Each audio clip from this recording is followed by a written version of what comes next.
ವಿಶ್ವ ಪರಿಸರ ಕಾರ್ಯಕ್ರಮವನ್ನು ಹಮ್ಮಿಕೊಳ್ಳಲಾಗಿರುವಂತದ್ದು ತಹಶೀಲ್ದಾರ್ ಆರ್ತಿ ಬೀರಿಂದ ಸಸಿ ನೆಡುವಂತಹ ಮೂಲಕ ಶುಭಾರಂಭವನ್ನು ಆರಂಭ ಮಾಡಲಾಗಿದೆ. ಕಾಡು ಬೆಳೆಸಿ ನಾಡು ಉಳಿಸಿ ಸಂದೇಶಕ್ಕೆ ಈ ಸಂದರ್ಭದಲ್ಲಿ ಒತ್ತನ್ನ ನೀಡಲಾಗಿರುವಂತದ್ದು. ಪರಿಸರ ರಕ್ಷಣೆಗೆ ತಾಯಿಯ ಹೆಸರಿನಲ್ಲಿ ಸಸಿ ಅಭಿಯಾನ ಮಾಡಲಾಗಿರುವಂತದ್ದು. ಹಸಿರು ಭೂಮಿಗಾಗಿ ಸಾರ್ವಜನಿಕರಿಗೆ ವಿಶೇಷ ಕರೆಯನ್ನ ನೀಡಲಾಗಿದೆ. ಈ ಸಂದರ್ಭದಲ್ಲಿ ಕೃಷಿ ಭೂಮಿ ಉಳಿಸೋಣ, ಆಹಾರ ಭದ್ರತೆಗೆ ಎಚ್ಚರಿಕೆಯ ಸಂದೇಶವನ್ನ ನೀಡಿರುವಂತದ್ದು. ಇನ್ನು ಕಾಂಕ್ರೀಟ್ ಕಾಡುಗಳ ವಿರುದ್ಧ ಪರಿಸರ ಚಿಂತನೆ ಗಂಭೀರವಾಗಿ ಕಾರ್ಯವನ್ನ ಮಾಡ್ತಾ ಇರುವಂತದ್ದು. ಭವಿಷ್ಯಕ್ಕಾಗಿ ಭೂಮಿ ಉಳಿಸುವಂತಹ ಸಂಕಲ್ಪದೊಂದಿಗೆ ಪರಿಸರ ದಿನಾಚರಣೆಯನ್ನ ಈ ದಿನ ಆಚರಣೆ ಮಾಡಲಾಗಿದೆ.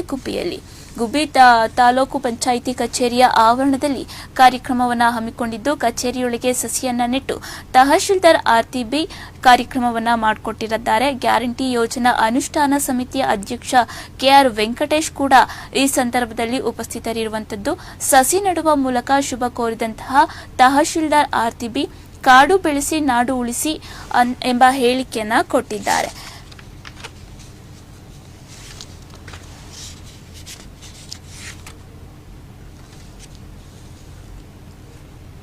ಇದಾಗಿತ್ತು ಇವತ್ತಿನ ಪ್ರಮುಖ ಸುದ್ದಿಗಳು. ಮತ್ತಷ್ಟು ಸುದ್ದಿಗಾಗಿ ನೋಡ್ತಾ ಇರಿ ಪ್ರಗತಿ ಟಿವಿ. ಇದು ನಿಮ್ಮಿಂದ ನಿಮಗಾಗಿ.